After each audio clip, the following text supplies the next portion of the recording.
ಪಾಳೆಯದ ಒಳಗಿನ ಈ ಆಂತರಿಕ ಬಣಬಡಿದಾಟದ ಸುದ್ದಿಯನ್ನ ಅಲ್ಲಿಗೆ ಬಿಟ್ಟು ಎರಡನೇ ಸುದ್ದಿ ಎಕ್ಸ್ರೇ ಕಾರ್ಯಕ್ರಮದ ಎರಡನೇ ಸುದ್ದಿ ಕಡೆ ಗಮನ ಕೊಡೋಣ. ದೂರದ ಪ್ಯಾರಿಸ್ನಲ್ಲೂ ಕೂಡ ಜಾದು ಮೆರೆದಿದ್ದಾರೆ ಪ್ರಧಾನಿ ಮೋದಿ. ಪ್ಯಾರಿಸ್ನಲ್ಲಿ ಇನ್ಫ್ಯಾಕ್ಟ್ ಫ್ರಾನ್ಸ್ನಲ್ಲಿ ನಡೀತಾ ಇರೋ AI ಶೃಂಗಸಭೆಯಲ್ಲಿ ಮೋದಿಗೆ ಅಧ್ಯಕ್ಷತೆ ವಹಿಸುವ ಮೂಲಕ ಮೋದಿ ಆ ಕಾರ್ಯಕ್ರಮದ ಅಧ್ಯಕ್ಷತೆ ವಹಿಸುವ ಮೂಲಕ ದೊಡ್ಡ ಗೌರವವನ್ನ ಕೊಡಲಾಗಿದೆ. ಫ್ರಾನ್ಸ್ ಅಧ್ಯಕ್ಷ ಮ್ಯಾಕ್ರನ್ ಇನ್ಫ್ಯಾಕ್ಟ್ ಮೋದಿ ಅವರನ್ನ ಅಪ್ಪಿ ಆಲಂಗಿಸಿ ಅವರನ್ನ ಬರಮಾಡಿಕೊಂಡಿದ್ದಾರೆ. ಮೋದಿ ಕೂಡ ಜಗತ್ತಿನ ಮುಂದಿಟ್ಟಿರೋದು ಕೃತಕ ಬುದ್ಧಿಮತ್ತೆ ಬಗೆಗಿನ ಭಾರತದ ದಾಪುಗಾಲಿನ ವಿಚಾರಗಳನ್ನು. ಚೈನಿಂದ ನೌಕರಿ ನಷ್ಟ ಆಗತ್ತೆ ಅನ್ನೋ ಮಾತನ್ನ ಸುತರಾಂ ಒಪ್ತಾ ಇಲ್ಲ ಮೋದಿ. ಫ್ರಾನ್ಸ್ನಲ್ಲಿ ಯಾವ ರೀತಿ ಇದೆ ನಮೋ ಮ್ಯಾಜಿಕ್, ಅದರ ಒಂದು ವರದಿ ನಿಮ್ಮ ಮುಂದೆ.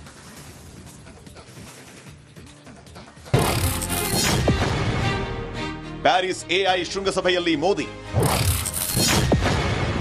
ಫ್ರಾನ್ಸ್ ಅಲ್ಲಿ ನಮೋಗೆ ಅಪ್ಪುಗೆ ಸ್ವಾಗತ.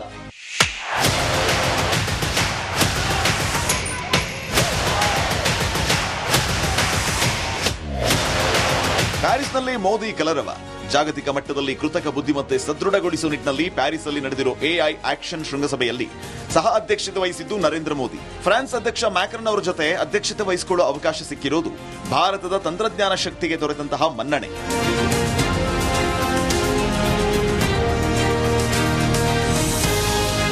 ಹಾಗೆ ನೋಡಿದ್ರೆ ಫ್ರಾನ್ಸ್ಗೆ ಬಂದಿಳಿದ ಮೋದಿಗೆ ಸಿಕ್ಕಿದ್ದು ಭರ್ಜರಿ ಸ್ವಾಗತ. ಪ್ಯಾರಿಸ್ನ ಎಲ್ಫಿ ಆಪ್ತ ಗೆಳೆಯ ಫ್ರಾನ್ಸ್ ಅಧ್ಯಕ್ಷ ಮ್ಯಾಕ್ರನ್ರಿಂದ ದೊರೆತಿದ್ದು ಅಪ್ಪುಗೆ ವೆಲ್ಕಮ್.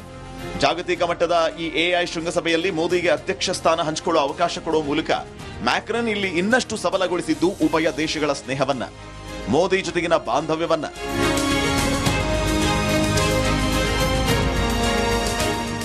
ಇದಲ್ಲದೆ ತಮ್ಮ ಎಲಿಸಿ ಪ್ಯಾಲೇಸ್ನಲ್ಲಿ ಮೋದಿಗೆ ಕೊಟ್ಟಿದ್ದು ಸ್ವಾಗತ ಔತಣಕೂಟ.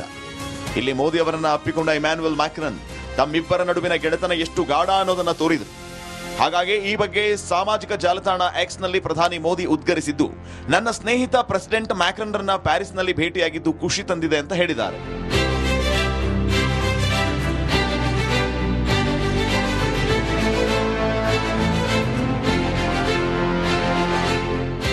ಇನ್ನು ಶೃಂಗಸಭೆ ಉದ್ಘಾಟನಾ ಭಾಷಣದಲ್ಲಿ ಮೋದಿ ಉಚ್ಚರಿಸಿದ್ದು, ಕೃತಕ ಬುದ್ಧಿಮತ್ತೆಯಿಂದ ಉದ್ಯೋಗ ಕಡಿತವಾಗುವ ಭೀತಿ ಇದ್ರೂ ಇತಿಹಾಸ ಹೇಳೋದೇ ಬೇರೆ. ತಾಂತ್ರಿಕತೆಯಿಂದ ಉದ್ಯೋಗ ನಷ್ಟ ಆಗಲ್ಲ ಅನ್ನೋದನ್ನ ಇತಿಹಾಸ ಸಾರಿ ಸಾರಿ ಸಾಬೀತು ಮಾಡಿದೆ. ಅಲ್ಲದೆ 140 ಕೋಟಿ ಜನರಿಗೆ ಅತಿ ಕಡಿಮೆ ಖರ್ಚಲ್ಲಿ ಡಿಜಿಟಲ್ ಮೂಲಸೌಕರ್ಯ ಒದಗಿಸಲಾಗಿದೆ. ಭವಿಷ್ಯದ AI ಚಾಲಿತ ತಂತ್ರಜ್ಞಾನದ ಬಗ್ಗೆ ಕೌಶಲ್ಯ, ಪುನರ್ ಕೌಶಲ್ಯ ಅಭಿವೃದ್ಧಿಯತ್ತ ಗಮನ ಹರಿಸಬೇಕಾಗಿದೆ ಅಂತ ಮೋದಿ ಅಭಿಪ್ರಾಯ ಹೊರಹಾಕಿದರು. 3 ದಿನಗಳ ಪ್ಯಾರಿಸ್ ಭೇಟಿಯಲ್ಲಿ ಮೋದಿ ಮ್ಯಾಕ್ರನ್ ಜೊತೆ ಸಮಾಲೋಚನೆ ನಡೆಸಲಿದ್ದಾರೆ. ಇನ್ನ ನಾಳೆಯಿಂದ ಮೋದಿ 2 ದಿನಗಳ ಅಮೆರಿಕ ಪ್ರವಾಸ ಆರಂಭ ಆಗಲಿದೆ. ಅಮೆರಿಕದಲ್ಲಿ ಅಧ್ಯಕ್ಷ ಡೊನಾಲ್ಡ್ ಟ್ರಂಪ್ ಜೊತೆಗೆ ದ್ವಿಪಕ್ಷೀಯ ಬಾಂಧವ್ಯ ವೃದ್ಧಿ ಸಂಬಂಧಪಟ್ಟಂತೆ ಸಮಾಲೋಚನೆಯನ್ನ ನಡೆಸಲಿದ್ದಾರೆ ಮೋದಿ. ಅಮೆರಿಕದ 47ನೇ ಅಧ್ಯಕ್ಷರಾಗಿ ಪ್ರಮಾಣ ವಚನ ಸ್ವೀಕರಿಸಿದ ಬಳಿಕ ಇದು ಟ್ರಂಪ್ ಮತ್ತು ಮೋದಿ ನಡುವಿನ ಮೊದಲ ಭೇಟಿ. ಜಾಗತಿಕ ಮಟ್ಟದಲ್ಲಿ ದೊಡ್ಡ ಶಕ್ತಿಯಾಗಿ ಹೊರಹೊಮ್ಮುತ್ತಿರೋ ಭಾರತ ಕೂಡ ತಂತ್ರಜ್ಞಾನ, ಸೇನಾ ಅಸ್ತ್ರಗಳು ಸೇರಿದಂತೆ ವಿವಿಧ ಕ್ಷೇತ್ರಗಳಲ್ಲಿ ಅಮೆರಿಕದ ಸಹಭಾಗಿತ್ವ ಬಯಸಿದೆ. ಹೀಗಾಗಿ ಮೋದಿ ಅಮೆರಿಕ ವಿಸಿಟ್ ಬಗ್ಗೆ ಇಡೀ ವಿಶ್ವವೇ ಕಾತುರದಿಂದ ನೋಡ್ತಾ ಇದೆ.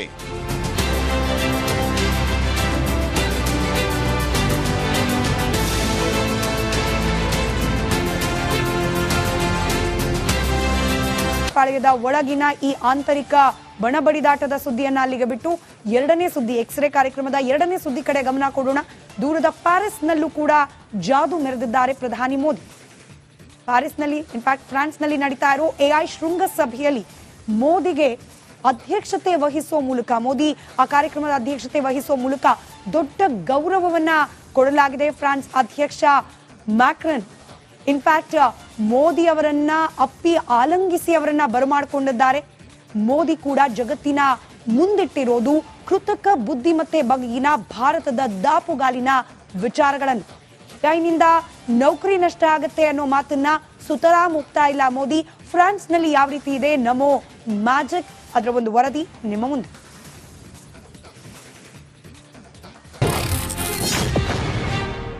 ಪ್ಯಾರಿಸ್ AI ಶೃಂಗಸಭೆಯಲ್ಲಿ ಮೋದಿ.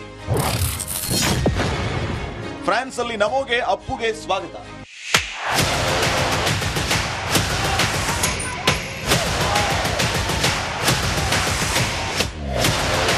ಪ್ಯಾರಿಸ್ನಲ್ಲಿ ಮೋದಿ ಕಲರವ.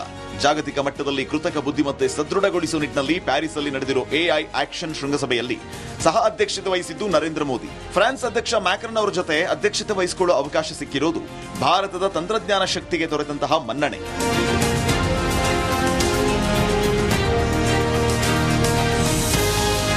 ಹಾಗೆ ನೋಡಿದ್ರೆ ಫ್ರಾನ್ಸ್ಗೆ ಬಂದಿಳಿದ ಮೋದಿಗೆ ಸಿಕ್ಕಿದ್ದು ಭರ್ಜರಿ ಸ್ವಾಗತ. ಪ್ಯಾರಿಸ್ನ ಎಲ್3 ಆಪ್ತ ಗೆಳೆಯ ಫ್ರಾನ್ಸ್ ಅಧ್ಯಕ್ಷ ಮ್ಯಾಕ್ರನ್ರಿಂದ ದೊರೆತಿದ್ದು ಅಪ್ಪುಗೆ ವೆಲ್ಕಮ್. ಜಾಗತಿಕ ಮಟ್ಟದ ಈ ಎಐ ಶೃಂಗಸಭೆಯಲ್ಲಿ ಮೋದಿಗೆ ಅಧ್ಯಕ್ಷ ಸ್ಥಾನ ಹಂಚಿಕೊಳ್ಳುವ ಅವಕಾಶ ಕೊಡುವ ಮೂಲಕ ಮ್ಯಾಕ್ರನ್ ಇಲ್ಲಿ ಇನ್ನಷ್ಟು ಸಬಲಗೊಳಿಸಿದ್ದು ಉಭಯ ದೇಶಗಳ ಸ್ನೇಹವನ್ನ, ಮೋದಿ ಜೊತೆಗಿನ ಬಾಂಧವ್ಯವನ್ನ.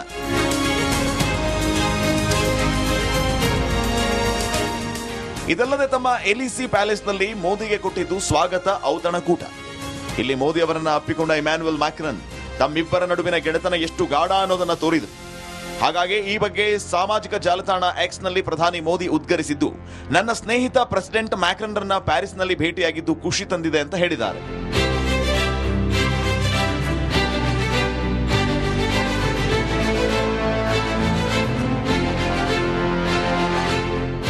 ಇನ್ನು ಶೃಂಗಸಭೆ ಉದ್ಘಾಟನಾ ಭಾಷಣದಲ್ಲಿ ಮೋದಿ ಉಚ್ಚರಿಸಿದ್ದು, ಕೃತಕ ಬುದ್ಧಿಮತ್ತೆಯಿಂದ ಉದ್ಯೋಗ ಕಡಿತವಾಗುವ ಭೀತಿ ಇದ್ರೂ ಇತಿಹಾಸ ಹೇಳೋದೇ ಬೇರೆ. ತಾಂತ್ರಿಕತೆಯಿಂದ ಉದ್ಯೋಗ ನಷ್ಟ ಆಗಲ್ಲ ಅನ್ನೋದನ್ನ ಇತಿಹಾಸ ಸಾರಿ ಸಾರಿ ಸಾಬೀತು ಮಾಡಿದೆ. ಅಲ್ಲದೆ 140 ಕೋಟಿ ಜನರಿಗೆ ಅತಿ ಕಡಿಮೆ ಖರ್ಚಲ್ಲಿ ಡಿಜಿಟಲ್ ಮೂಲಸೌಕರ್ಯ ಒದಗಿಸಲಾಗಿದೆ. ಭವಿಷ್ಯದ ಎಐ ಚಾಲಿತ ತಂತ್ರಜ್ಞಾನದ ಬಗ್ಗೆ ಕೌಶಲ್ಯ, ಪುನರ್ ಕೌಶಲ್ಯ ಅಭಿವೃದ್ಧಿಯತ್ತ ಗಮನ ಹರಿಸಬೇಕಾಗಿದೆ ಅಂತ ಮೋದಿ ಅಭಿಪ್ರಾಯ ಹೊರಹಾಕಿದರು. 3 ದಿನಗಳ ಪ್ಯಾರಿಸ್ ಭೇಟಿಯಲ್ಲಿ ಮೋದಿ ಮ್ಯಾಕ್ರನ್ ಜೊತೆ ಸಮಾಲೋಚನೆ ನಡೆಸಲಿದ್ದಾರೆ. ಇನ್ನು ನಾಳೆಯಿಂದ ಮೋದಿ 2 ದಿನಗಳ ಅಮೆರಿಕ ಪ್ರವಾಸ ಆರಂಭ ಆಗಲಿದೆ. ಅಮೆರಿಕದಲ್ಲಿ ಅಧ್ಯಕ್ಷ ಡೊನಾಲ್ಡ್ ಟ್ರಂಪ್ ಜೊತೆಗೆ ದ್ವಿಪಕ್ಷೀಯ ಬಾಂಧವ್ಯ ವೃದ್ಧಿ ಸಂಬಂಧಪಟ್ಟಂತೆ ಸಮಾಲೋಚನೆಯನ್ನು ನಡೆಸಲಿದ್ದಾರೆ ಮೋದಿ. ಅಮೆರಿಕದ 47ನೇ ಅಧ್ಯಕ್ಷರಾಗಿ ಪ್ರಮಾಣ ವಚನ ಸ್ವೀಕರಿಸಿದ ಬಳಿಕ ಇದು ಟ್ರಂಪ್ ಮತ್ತು ಮೋದಿ ನಡುವಿನ ಮೊದಲ ಭೇಟಿ. ಜಾಗತಿಕ ಮಟ್ಟದಲ್ಲಿ ದೊಡ್ಡ ಶಕ್ತಿಯಾಗಿ ಹೊರಹೊಮ್ಮುತ್ತಿರುವ ಭಾರತ ಕೂಡ ತಂತ್ರಜ್ಞಾನ, ಸೇನಾ ಅಸ್ತ್ರಗಳು ಸೇರಿದಂತೆ ವಿವಿಧ ಕ್ಷೇತ್ರಗಳಲ್ಲಿ ಅಮೆರಿಕದ ಸಹಭಾಗಿತ್ವ ಬಯಸಿದೆ. ಹೀಗಾಗಿ ಮೋದಿ ಅಮೆರಿಕ ವಿಸಿಟ್ ಬಗ್ಗೆ ಇಡೀ ವಿಶ್ವವೇ ಕಾತುರದಿಂದ ನೋಡ್ತಾ ಇದೆ.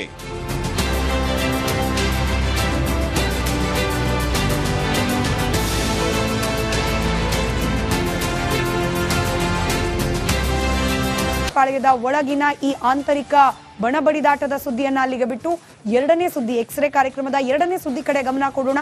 ದೂರದ ಪ್ಯಾರಿಸ್ನಲ್ಲೂ ಕೂಡ ಜಾದು ಮೆರೆದಿದ್ದಾರೆ ಪ್ರಧಾನಿ ಮೋದಿ.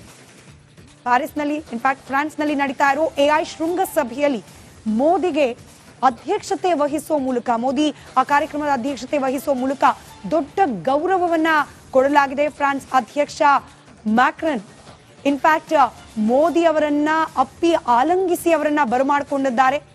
ಮೋದಿ ಕೂಡ ಜಗತ್ತಿನ ಮುಂದಿಟ್ಟಿರೋದು ಕೃತಕ ಬುದ್ಧಿಮತ್ತೆ ಬಗೆಗಿನ ಭಾರತದ ದಾಪುಗಾಲಿನ ವಿಚಾರಗಳನ್ನು. ಕೈನಿಂದ ನೌಕರಿ ನಷ್ಟ ಆಗತ್ತೆ ಅನ್ನೋ ಮಾತನ್ನ ಸುತರಾಂ ಮುಕ್ತಾ ಇಲ್ಲ ಮೋದಿ. ಫ್ರಾನ್ಸ್ನಲ್ಲಿ ಯಾವ ರೀತಿ ಇದೆ ನಮೋ ಮ್ಯಾಜಿಕ್, ಅದರ ಒಂದು ವರದಿ ನಿಮ್ಮ ಮುಂದೆ.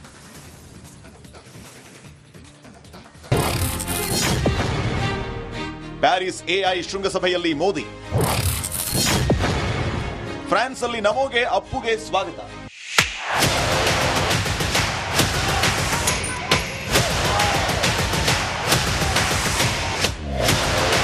ಪ್ಯಾರಿಸ್ನಲ್ಲಿ ಮೋದಿ ಕಲರವ. ಜಾಗತಿಕ ಮಟ್ಟದಲ್ಲಿ ಕೃತಕ ಬುದ್ಧಿಮತ್ತೆ ಸದೃಢಗೊಳಿಸುವ ನಿಟ್ಟಿನಲ್ಲಿ ಪ್ಯಾರಿಸ್ ಅಲ್ಲಿ ನಡೆದಿರೋ ಎಐ ಆಕ್ಷನ್ ಶೃಂಗಸಭೆಯಲ್ಲಿ ಸಹ ಅಧ್ಯಕ್ಷತೆ ವಹಿಸಿದ್ದು ನರೇಂದ್ರ ಮೋದಿ. ಫ್ರಾನ್ಸ್ ಅಧ್ಯಕ್ಷ ಮ್ಯಾಕ್ರನ್ ಅವರ ಜೊತೆ ಅಧ್ಯಕ್ಷತೆ ವಹಿಸಿಕೊಳ್ಳುವ ಅವಕಾಶ ಸಿಕ್ಕಿರೋದು ಭಾರತದ ತಂತ್ರಜ್ಞಾನ ಶಕ್ತಿಗೆ ದೊರೆತಂತಹ ಮನ್ನಣೆ.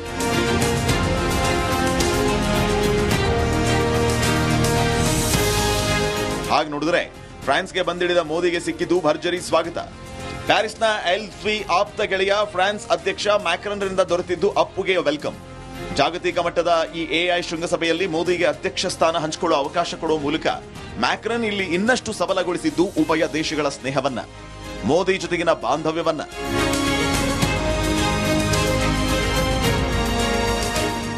ಇದಲ್ಲದೆ ತಮ್ಮ ಎಲಿಸಿ ಪ್ಯಾಲೇಸ್ನಲ್ಲಿ ಮೋದಿಗೆ ಕೊಟ್ಟಿದ್ದು ಸ್ವಾಗತ ಔತಣಕೂಟ. ಇಲ್ಲಿ ಮೋದಿ ಅವರನ್ನ ಅಪ್ಪಿಕೊಂಡ ಇಮ್ಯಾನ್ಯುಯಲ್ ಮ್ಯಾಕ್ರನ್ ತಮ್ಮಿಬ್ಬರ ನಡುವಿನ ಗೆಳೆತನ ಎಷ್ಟು ಗಾಢ ಅನ್ನೋದನ್ನ ತೋರಿದರು. ಹಾಗಾಗಿ ಈ ಬಗ್ಗೆ ಸಾಮಾಜಿಕ ಜಾಲತಾಣ ಎಕ್ಸ್ ನಲ್ಲಿ ಪ್ರಧಾನಿ ಮೋದಿ ಉದ್ಗರಿಸಿದ್ದು, ನನ್ನ ಸ್ನೇಹಿತ ಪ್ರೆಸಿಡೆಂಟ್ ಮ್ಯಾಕ್ರನ್ರನ್ನ ಪ್ಯಾರಿಸ್ನಲ್ಲಿ ಭೇಟಿಯಾಗಿದ್ದು ಖುಷಿ ತಂದಿದೆ ಅಂತ ಹೇಳಿದ್ದಾರೆ.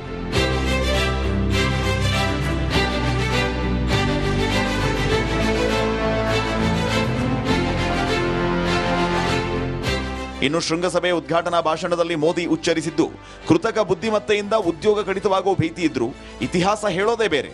ತಾಂತ್ರಿಕತೆಯಿಂದ ಉದ್ಯೋಗ ನಷ್ಟ ಆಗಲ್ಲ ಅನ್ನೋದನ್ನ ಇತಿಹಾಸ ಸಾರಿ ಸಾರಿ ಸಾಬೀತು ಮಾಡಿದೆ. ಅಲ್ಲದೆ 140 ಕೋಟಿ ಜನರಿಗೆ ಅತಿ ಕಡಿಮೆ ಖರ್ಚಲ್ಲಿ ಡಿಜಿಟಲ್ ಮೂಲಸೌಕರ್ಯ ಒದಗಿಸಲಾಗಿದೆ. ಭವಿಷ್ಯದ ಎಐ ಚಾಲಿತ ತಂತ್ರಜ್ಞಾನದ ಬಗ್ಗೆ ಪುನರ್ ಕೌಶಲ್ಯ ಅಭಿವೃದ್ಧಿಯತ್ತ ಗಮನ ಹರಿಸಬೇಕಾಗಿದೆ ಅಂತ ಮೋದಿ ಅಭಿಪ್ರಾಯ ಹೊರಹಾಕಿದರು. 3 ದಿನಗಳ ಪ್ಯಾರಿಸ್ ಭೇಟಿಯಲ್ಲಿ ಮೋದಿ ಮ್ಯಾಕ್ರನ್ ಜೊತೆ ಸಮಾಲೋಚನೆ ನಡೆಸಲಿದ್ದಾರೆ. ಇನ್ನು ನಾಳೆಯಿಂದ ಮೋದಿ 2 ದಿನಗಳ ಅಮೆರಿಕ ಪ್ರವಾಸ ಆರಂಭ ಆಗಲಿದೆ. ಅಮೆರಿಕದಲ್ಲಿ ಅಧ್ಯಕ್ಷ ಡೊನಾಲ್ಡ್ ಟ್ರಂಪ್ ಜೊತೆಗೆ ದ್ವಿಪಕ್ಷೀಯ ಬಾಂಧವ್ಯ ವೃದ್ಧಿ ಸಂಬಂಧಪಟ್ಟಂತೆ ಸಮಾಲೋಚನೆಯನ್ನು ನಡೆಸಲಿದ್ದಾರೆ ಮೋದಿ. ಅಮೆರಿಕದ 47ನೇ ಅಧ್ಯಕ್ಷರಾಗಿ ಪ್ರಮಾಣ ವಚನ ಸ್ವೀಕರಿಸಿದ ಬಳಿಕ ಇದು ಟ್ರಂಪ್ ಮತ್ತು ಮೋದಿ ನಡುವಿನ ಮೊದಲ ಭೇಟಿ. ಜಾಗತಿಕ ಮಟ್ಟದಲ್ಲಿ ದೊಡ್ಡ ಶಕ್ತಿಯಾಗಿ ಹೊರಹೊಮ್ಮುತ್ತಿರೋ ಭಾರತ ಕೂಡ ತಂತ್ರಜ್ಞಾನ, ಸೇನಾ ಅಸ್ತ್ರಗಳು ಸೇರಿದಂತೆ ವಿವಿಧ ಕ್ಷೇತ್ರಗಳಲ್ಲಿ ಅಮೆರಿಕದ ಸಹಭಾಗಿತ್ವ ಬಯಸಿದೆ. ಹೀಗಾಗಿ ಮೋದಿ ಅಮೆರಿಕ ವಿಸಿಟ್ ಬಗ್ಗೆ ಇಡೀ ವಿಶ್ವವೇ ಕಾತುರದಿಂದ ನೋಡ್ತಾ ಇದೆ.